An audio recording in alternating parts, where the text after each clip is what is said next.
we present Bernard Horsfall as Harry Lawson and Geoffrey Banks as Professor von Hardwick in A Journey to the Center of the Earth, the novel by Jules Verne, adapted for radio in 8 parts by Howard Jones. Part 2, The Shadow of Scapari.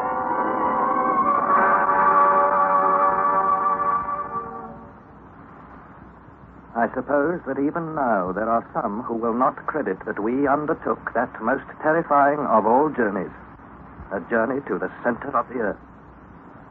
But let me remind you who I am. My name is Harry Lawson. At the time I am speaking of, I was studying in Hamburg under my eccentric uncle, the celebrated Professor von Hardwick. One day my uncle brought home a rare old book, and as I was examining it, there fluttered from its leaves a piece of parchment covered with runic characters. This proved to be a message in cipher written by Arne Saknussemm, a famous Icelandic alchemist of the 16th century. In an unhappy moment, I hit upon the key to the cipher, and so we learned how more than 300 years before, Saknussemm had descended into the crater of the extinct volcano in Iceland called Snæfell, and thus penetrated to the center of the earth. My impetuous uncle decided that he and I must make the same journey. And so we departed for Iceland, and there engaged faithful Hans Bjelke as our guide. With 3 porters to carry our baggage, Hans led the way up the slopes of Snæfell. But we were still some distance from the summit when a great cloud of pumice, sand, and dust threatened to engulf us. It is in its power. We cannot stop here. Make haste, master. We are coming, Hans. Forward, Harry. Forward.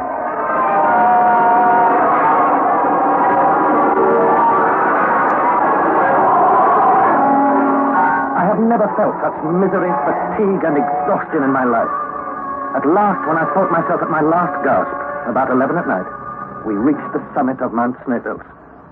We descended a little into the shelter of the crater, and lying there on a bed of granite, I fell asleep. In the morning, we climbed up to look at the panorama beneath us. My uncle was enraptured. Oh, wonderful. Wonderful. Look yonder, over the sea. That is Greenland. Greenland? Can we see so far? We are 5,000 feet up. On the summit of the great, the transcendent Snæfell. And here are its 2 peaks, north and south. Hans will tell you the name of the peak we are standing on. The name of this peak is Scapari. Scapari, Harry. Do you hear? Do you remember what the great Arne Saknussemm wrote of the peak Scapari? Yes, I remember.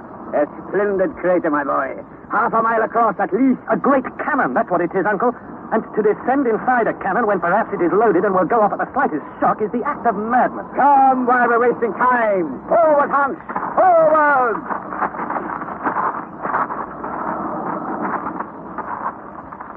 Hans led the way down the interior of the cone in a zigzag fashion. Some parts consisted of interior glaciers, which he tested with his long iron pole. Some parts were so doubtful and dangerous that we had to be tied together. By midday, we had completed this stage of our journey. I looked up and saw only the upper orifice of the cone, like a circular frame to a very small portion of the sky, a portion that seemed to me singularly beautiful. Should I ever again gaze on that lovely sunlit sky? The bottom of the crater consisted of 3 separate shafts gaping in our path. The professor ran from one to the other like a delighted schoolboy, gesticulating wildly and uttering disjointed phrases in all sorts of languages. Presently, I heard him calling excitedly. Harry, come here, come quickly. Do not order. I'm coming. What is it, Uncle? Raise your eyes. Now, what do you see on the wall? It looks like carving. Runic characters? And what do the runic characters spell out, my boy? A-R-N. Arne Saknussemm. Arne Saknussemm. The great man's name carved in the living rock. Do you begin to have faith? Well, do you? I could not answer a single word. The evidence was unanswerable. Overwhelming. I went back to my seat, covered my face with my hands, and dreamed. My beloved home and my beloved cousin Gretchen. When I raised my head, there remained at the bottom of the crater only myself, my uncle, and Hans. The Icelandic porters had been dismissed. How heartily did I wish myself with them. We made ourselves as comfortable as possible for the night. In the morning, a grey, heavy sky hung like a funeral pall over the summit of the cone, and my uncle was walking about like a wild beast in a cage. He called me to his side.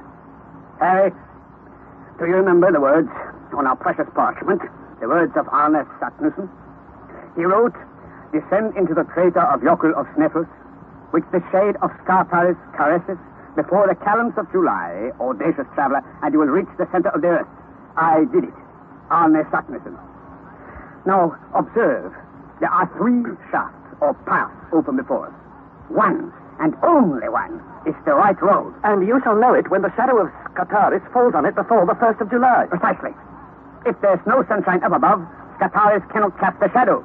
And today's date, let me remind you, is the 25th of June. So that if it stays cloudy for the next 6 days, we shall have to put off our journey of discovery for a whole year. Yes. It is enough to drive a man out of his senses. Never had my uncle's eyes appeared so fierce, his mouth so hard and firm. On the 26th, to my delight, there was no change for the better. A mixture of rain and snow fell during the whole day. The next day, and the next, and the next were overcast. My uncle was almost frantic. But on the last day of the month, with a sudden change of wind and a new moon, there came a change of weather. The sun poured its beaming rays to the very bottom of the crater.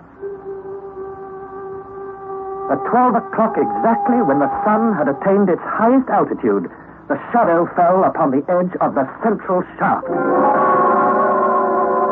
Here it is. Here it is. There can be no mistake. This is our road. Now, forward, my friends, to the center of the earth. Forward, Hans. Come, Harry, come. Our real journey had now begun. I peered over the abyss into which we were about to plunge. The sides were almost as perpendicular as those of a well. It was a sort of wild and savage staircase, without banister or fence. One moment. There's the baggage which we must carry on our backs. Hans, Master, you will take charge of the tools and some of the provisions. You, Harry, take another third of the provisions and our weapons. I will look after the rest of the food and our instruments. That leaves our spare clothes and this mass of cord and ladders. Who is going to carry them? I have thought of that. Hans, have you bundled them securely? Yes, they are all secure. Good. Pitch them over the side, down into the abyss. Very good, Master. See, there you go.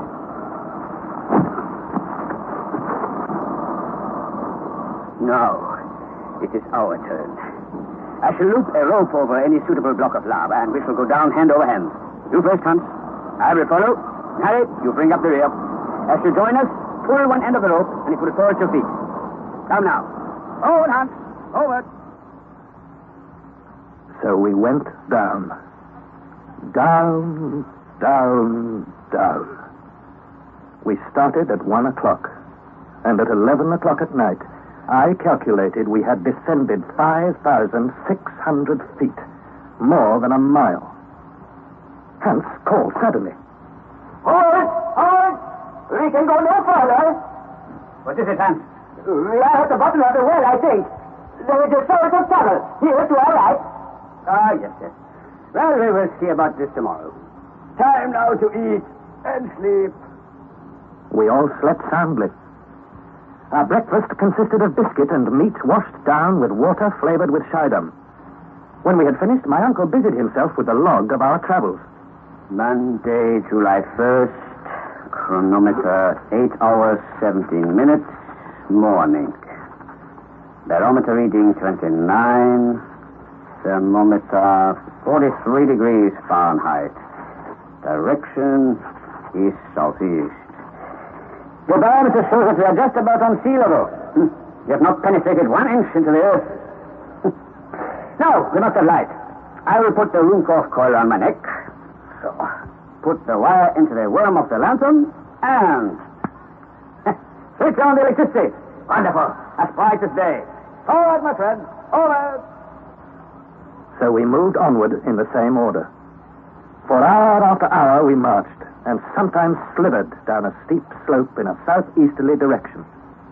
My uncle was in a cheerful mood. Cheer up, my boy. We are making satisfactory progress, are we not? Why do you look so thoughtful? I'm thinking of our water supplies. Our gourds are half empty. You felt sure we should strike some subterranean springs, but so far there's no sign of one. Oh, set your mind at rest. I answer for it that we shall find plenty of water once we have got through this crust of lava. Can you expect springs to force their way through these solid stone walls? Yes, we shall find water, Harry. More than we shall ever want. The next day, Tuesday, 2nd of July, we resumed our march at 6 in the morning. At precisely 17 minutes past 12, Hans stopped.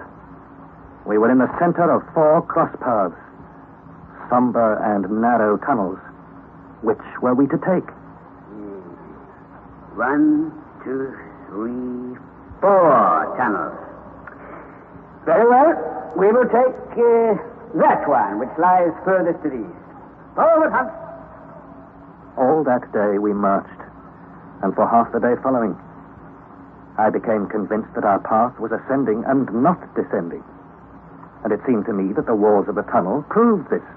They were not lava, but rocks of the transition, as geologists say, the period of Silurian stone, containing fossils. I picked up a fossil shell and showed it to my uncle.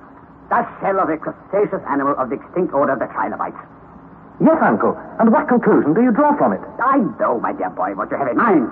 Possibly I was mistaken in choosing the eastern tunnel. But that we shall not know until we reach the end of this gallery. You had to make a quick decision, that I realize. If only we had not to fear the greatest of all dangers. And what is that? Lack of water. Well, my dear Harry, it cannot be helped. We must put ourselves strictly on rations. Now let us march on in good heart. Come, Harry.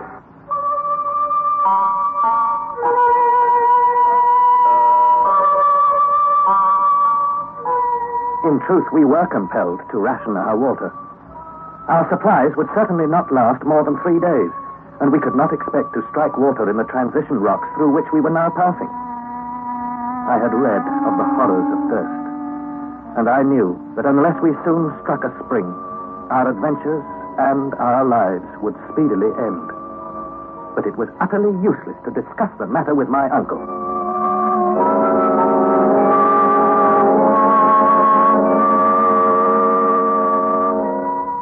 During the whole of the next day we marched, on through this interminable gallery, arch after arch, tunnel after tunnel. We marched without exchanging a word.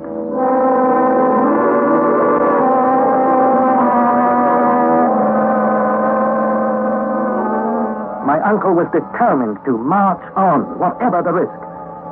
He must, I think, have been hoping for one of 2 possibilities. Either that we should come upon a vertical shaft that would lead us to water-bearing rocks, or that insurmountable obstacles would compel us to go back. On Friday, after a night when I began to suffer the gnawing agony of thirst, we rose and once more followed the turnings and windings, the ascents and descents of this interminable gallery. After about 10 hours of marching, I noticed that the reflection of our lamps on the walls of the tunnel was greatly diminished. A little later, when we came to a very narrow part of the tunnel, I chanced to lean my hand against the wall. It was quite black. We were in a coal mine. Yes, Harry, a coal mine without miners. I'm certain that this gallery was never cut by the hand of man. But whether it was the work of nature or not matters little to us. It is supper time. Come, let us eat. I can't eat. All I want is water. How much have you left? None. My gourd is empty. And so I fear is mine. Hans, how much water? I have a little. There is up to here. Not quite half full. Very well. Now let us eat and rest. Hans busied himself in preparing food, but I could not eat. All I cared about were the few drops of water which fell to my share. Having finished their supper, my companions stretched themselves on their rugs and forgot their sufferings in sleep. I lay, counting the hours until morning. The next day, Saturday, we started forward again at 6 o'clock.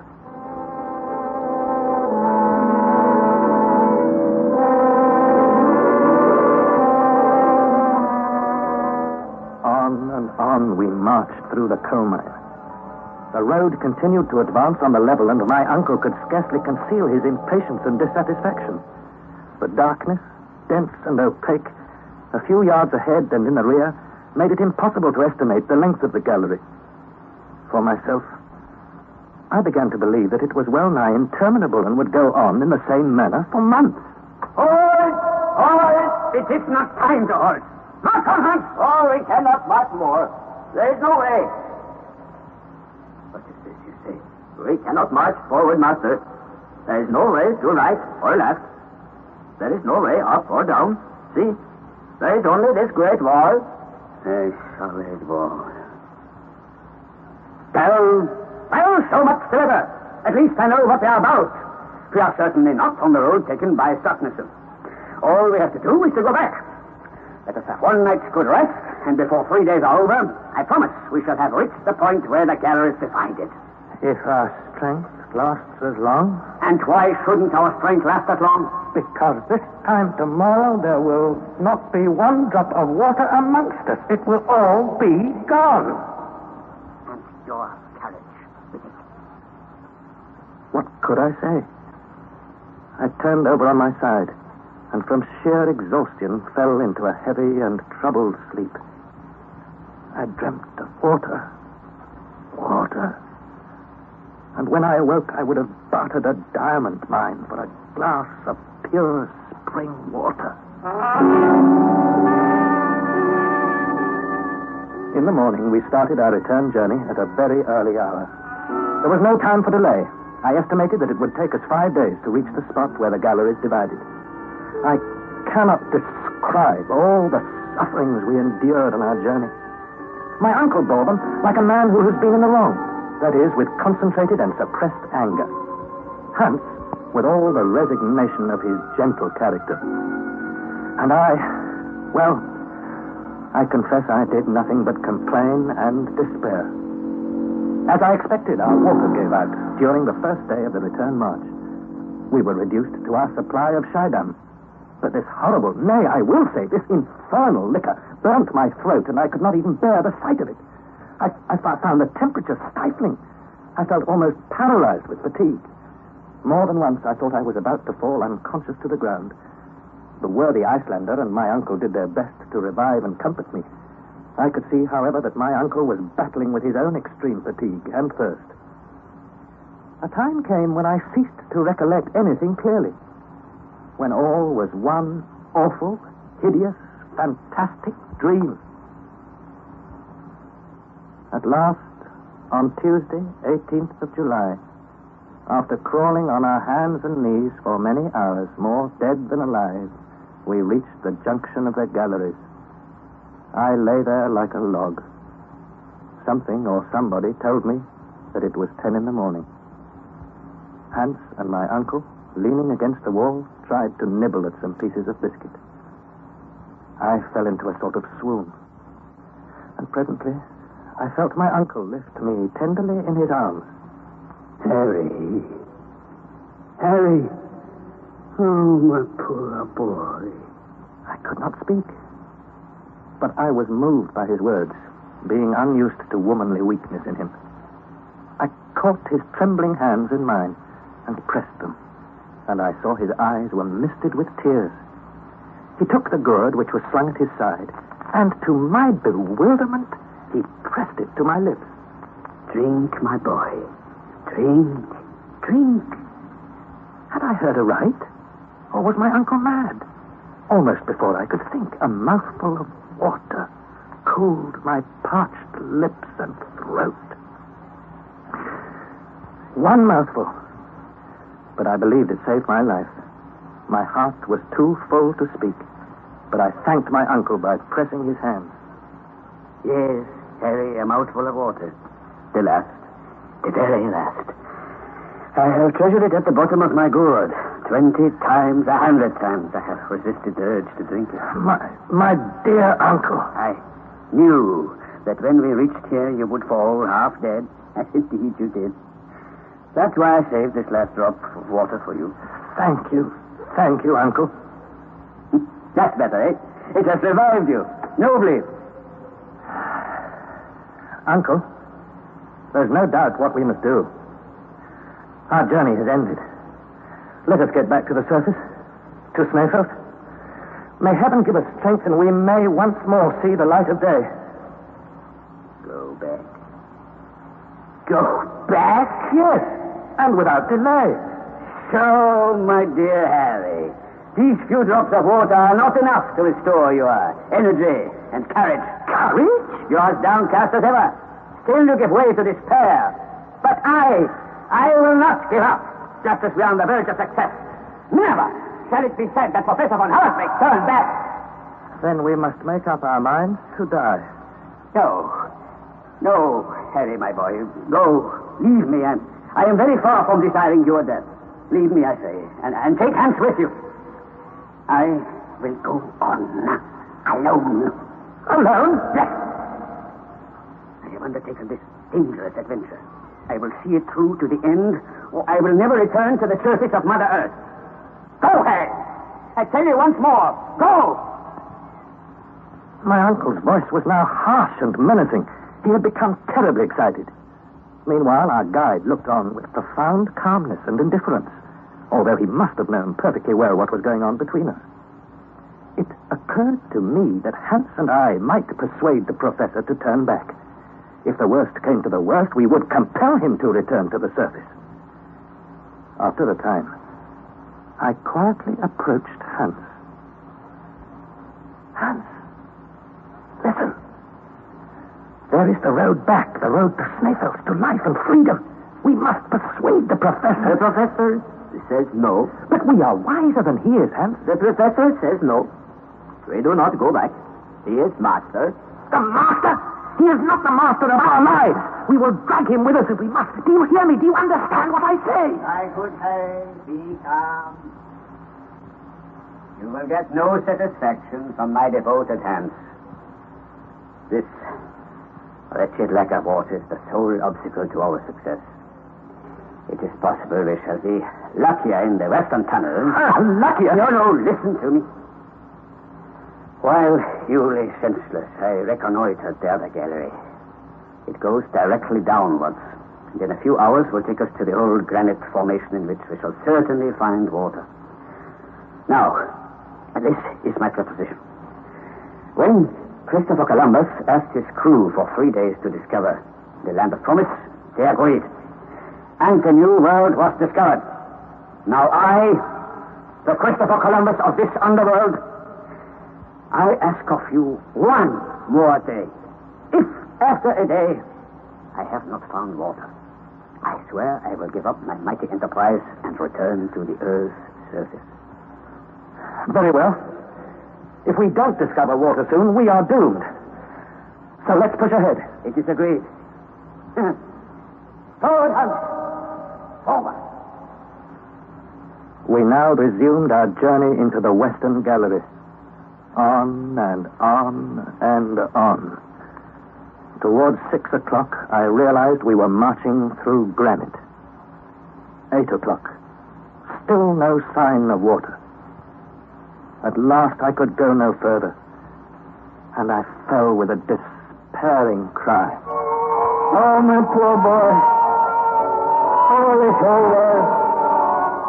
The last thing I saw was my uncle's face, distorted with pain and sorrow. When I opened my eyes again, I saw my companions lying motionless in their huge traveling rugs.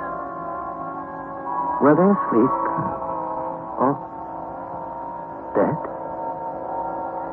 I seemed to hear my uncle's last word. All is over. All is over. Presently, I heard a slight noise. Footsteps. I thought I saw Hans leaving us, lamp in hand. I thought, Hans is leaving us.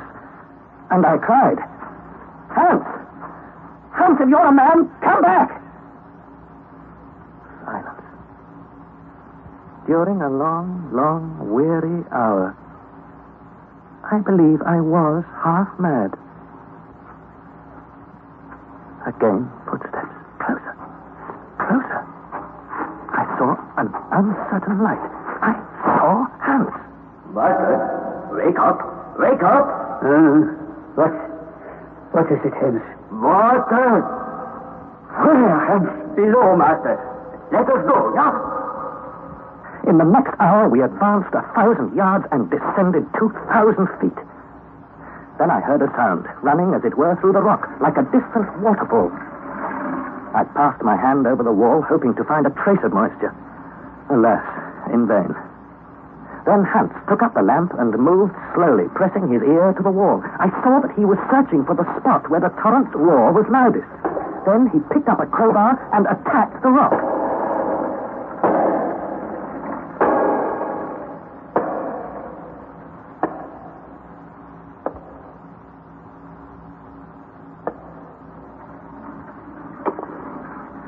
At the end of what seemed an age, Hans had made a hole 2 feet into the rock. He had been at work an hour, and I was wild with impatience. I am sure my uncle was thinking of more violent measures. He had, in fact, just grabbed hold of our other crowbar when... Water, master. Here is much water. No, do not touch. Hands, they are cold. The water, it's boiling!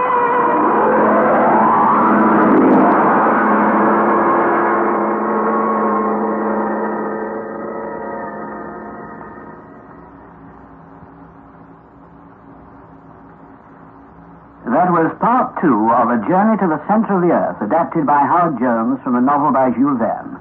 The cast was as follows. Harry Lawson was played by Bernard Horsfall, Professor von Hartwig by Geoffrey Banks, and Hans Bjelke by John Daglish. It was produced in the north of England by Trevor Hill. Next Thursday at 5:25 in Storytime, you'll be able to hear the 3rd installment of A Journey to the Center of the Earth, and this is called Lost.